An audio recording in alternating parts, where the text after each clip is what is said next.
Pastries और patties किसको नहीं पसंद। पर क्या हो अगर ऐसे पेस्ट्रीज और पैटीज बनाने वाली बेकरी आपकी जान ले ले। रीटा एक वीडियो कंटेंट क्रिएटर थी और वो नए नए कैफेज, रेस्टोरेंट्स और बेकरी में जाकर फूड व्लॉगिंग और रिव्यूइंग करती थी। उसकी लाइफ में सब कुछ अच्छा चल रहा था। एक दिन घर पर कोई नहीं था और उसे अपने 12 साल के छोटे भाई डैरेन को स्कूल से पिकअप करना था। उसी दिन उसे दिलखुश बेकरी के खाने को रिव्यू करने का इनवाइट आया। रीटा उस बेकरी को चेकआउट करने के लिए बड़ी एक्साइटेड थी क्योंकि वो पहली इंसान थी जो उस बेकरी को रिव्यू करने वाली थी। स्कूल की छुट्टी हुई और रीटा डैरेन को लेकर उस बेकरी की तरफ निकल पड़ी। डैरेन, जो स्कूल की सारे दिन की थकान से परेशान था, बार बार अपनी बहन को घर वापस जाने के लिए बोल रहा था। पर रीटा, जिसके फॉलोअर्स पिछले 1 महीने में बहुत कम हो चुके थे और जिनको बढ़ाने के लिए उसका इस बेकरी के ऊपर वीडियो डालना बहुत जरूरी था, वो डैरेन को अलग अलग तरीकों से चुप करवाकर गाड़ी चलाए जा रही थी। मेन रोड से हटकर वो लोग कच्चे रास्ते पर काफी देर से गाड़ी चला रहे थे और अब उन्हें फाइनली वो बेकरी दूर से दिखने लगी थी। डैरेन, जो इतनी देर से गाड़ी में इधर उधर हो रहा था, उस बेकरी को देखकर अचानक से शांत हो गया। रीटा ने गाड़ी पार्क की और डैरेन के लिए दरवाजा खोला, पर डैरेन गाड़ी से उतरने को तैयार ही नहीं था। रीटा ने उसको बेकरी के अंदर मिलने वाली पेस्ट्रीज का लालच भी दिया, पर डैरेन अपनी सीट पर जैसे जम सा गया था और बस बेकरी के दरवाजे की तरफ घूर घूर कर देखे जा रहा था। रीटा ने उसे जोर से हिलाया, जिसके बाद वो उसकी तरफ देखकर बहुत जोरों से रोने लगा और घबराते हुए कहने लगा कि उसको बेकरी के गेट तक आते आते कई छोटे बच्चे दिखाई दिए थे और उन सभी बच्चों के कपड़े खून में सने थे। डैरेन ने रीटा से कहा कि वो बच्चे अब बेकरी के दरवाजे के सामने खड़े हुए हैं और उन्हें अंदर जाने से मना कर रहे हैं। रीटा को अपने भाई की बात सुनकर समझ आ गया था कि ये और कुछ नहीं बल्कि पिछली रात देखी हुई हॉरर मूवी का नतीजा है और इसलिए उसने अपने भाई की एक ना सुनी और उसका हाथ पकड़कर उसे अपने साथ बेकरी के दरवाजे की तरफ लेकर जाने लगी। वो बेकरी के दरवाजे के अंदर घुसे तो उस बेकरी में कोई नहीं था, लेकिन फिर एक बूढ़ी सी आंटी आई और उन्होंने डैरेन को एक मीठा बन दिया और बन हाथ में आते ही रोता हुआ डैरेन अचानक शांत हो गया और बन को मजे से खाने लगा। तभी पीछे से एक बूढ़े अंकल की आवाज आई जिसने रीटा को वेलकम किया और उससे कहा कि अगर वो परेशान हो रही है तो उसके भाई डैरेन के लिए अंदर एक प्लेइंग एरिया है जिसमें बहुत सारे बोर्ड गेम्स हैं। ये सुनकर रीटा खुश हो गई क्योंकि डैरेन को बिजी करके अब वो अपनी वीडियोस आराम से बना सकती थी। रीटा ने डैरेन का हाथ पकड़ा और उसे आंटी के पीछे पीछे अंदर बच्चों के प्लेइंग एरिया में छोड़ आई। वो बेकरी बेहद ही सुंदर थी जिसमें पुरानी और महंगी चेयर्स, शानदार टेबल्स, सुंदर लाइट्स सब थी। पर पता नहीं क्यों वो सब रीटा के कैमरे में अजीब सा दिख रहा था। जब वीडियो बनाकर उसने रिप्ले करके देखा तो उस वीडियो में कुछ छोटे बच्चों की परछाइयां दिखी, जिसके बाद वो फोन एकदम से स्विच ऑफ हो गया।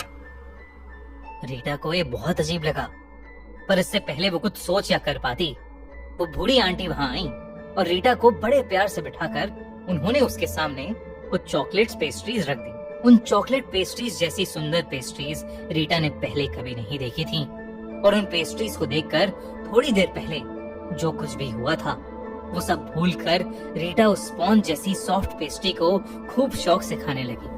वो पेस्ट्री खा ही रही थी कि तभी उसके सामने अंकल और आंटी दोनों एक बड़ी सी ढकी हुई प्लेट लेकर आए।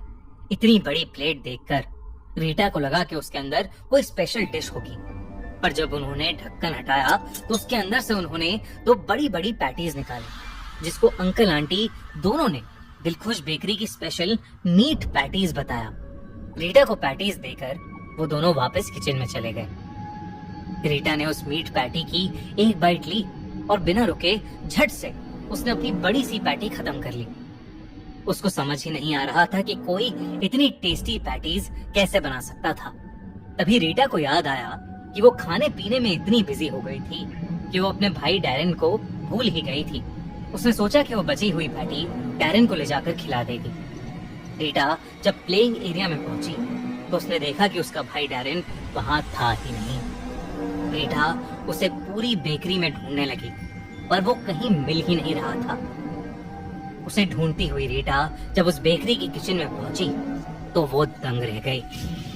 उसने देखा कि वो बूढ़े अंकल एक इंसान के दिल को चाकू से छोटे छोटे टुकड़ों में काट कर एक प्लेट में रख रहे हैं और आंटी उन्हीं टुकड़ों को पैटीज में भर रही हैं। तभी उसे एक किचन के कोने में अपना छोटा भाई दिखाई दिया, जो बेजान सा वहां पड़ा हुआ था। उसकी पूरी छाती पर कट्स लगे थे। ऐसा लग रहा था कि उसकी छाती खोलकर उसका दिल निकाला गया है। रीटा को अचानक से ये रियलाइज हुआ कि वो दिल जो अंकल काट रहे थे वो किसी और का नहीं बल्कि उसके छोटे भाई डैरेन का ही था। ये सब देखकर रीटा की सांस सूख गई और उसके मुंह से अचानक से एक चीख निकली। तभी वो दोनों बूढ़े अंकल आंटी रीटा की तरफ मुड़े और रीटा को देखकर एक अजीब ढंग से मुस्कुराने लगे।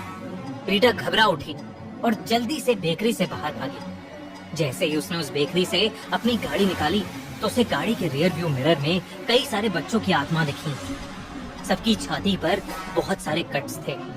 जब उसने ध्यान से देखा तो उन बच्चों में से एक उसका छोटा भाई डैरेन था। डैरेन का चेहरा देख रीटा का रोना छूट गया और मेन रोड पर पहुंचते ही उसकी गाड़ी का एक्सीडेंट हो गया। रीटा को हॉस्पिटल में 2 दिन बाद होश आया और उसके होश आते ही उसके मॉम डैड फूट फूट कर रोने लगे। उन्होंने रीटा से कहा कि डैरेन उसके एक्सीडेंट के दिन से मिसिंग है और कहीं नहीं मिल रहा। इस पर रीटा ने अपने पेरेंट्स को दिलखुश बेकरी में जो हुआ वो सब कुछ बताया। दिलखुश बेकरी के बारे में सुनते ही रीटा के पेरेंट्स का दिल दहल गया। रीटा के डैड ने उसे बताया कि दिलखुश बेकरी को बंद हुए पूरे 15 साल हो चुके थे। उसके ओनर्स छोटे बच्चों का दिल निकाल कर खाते थे और एक दिन किसी ने उनके खिलाफ कंप्लेंट कर दी और इसी के चलते दोनों ने अरेस्ट होने से पहले ही आत्महत्या कर ली और वो बेकरी सदियों के लिए एक वीरान खंडर बन गई। रीटा ये बात सुनकर शॉक्ड हो गई। उसे इस बात पर तब तक यकीन नहीं हुआ जब तक वो अपने मॉम डैड के साथ उस बेकरी की जगह पर वापस नहीं चली गई। उस बेकरी की जगह वाकई एक खंडर हुआ घर था, जिसे देखकर रीटा की रूह कांप गई। उस दिन के बाद से रीटा ने फूड व्लॉगिंग ही छोड़ दी। अपने छोटे भाई को खोने का दुख शायद ही कभी उसके मन से निकल पाएगा। अगली बार आप भी किसी नई बेकरीज में पैटीज खाते समय होशियार रहना, वरना क्या पता आपको कौन क्या खिला रहा हो।